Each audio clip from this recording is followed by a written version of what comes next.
Malakiyas 3, 1, 6 at 7. Narito, sinusugo ko ang aking sugo upang ihanda ang daan sa unahan ko.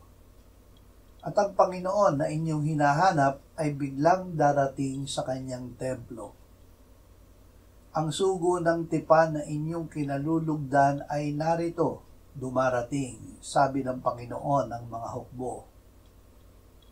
Sapagkat akong Panginoon ay hindi nagbabago, kaya't kayo o mga anak ni Jacob ay hindi napapahamak.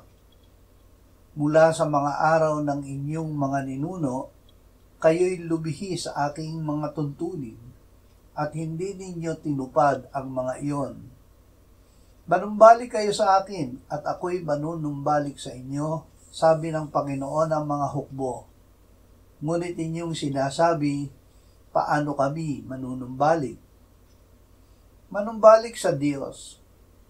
Noong unang panahon, ang Diyos ay nagsalita sa iba't ibang paraan sa pamamagitan ng mga propeta. Ngunit bandang huli, siya ay nagsalita sa pamamagitan ng kanyang anak. Siya ang kaningningan ng kaluwalhatian at tunay na larawan ng Diyos na umaalalay sa lahat ng bagay sa kapangyarihan ng kanyang salita. Inialay niya ang kanyang sarili upang linisin tayo sa kasalanan.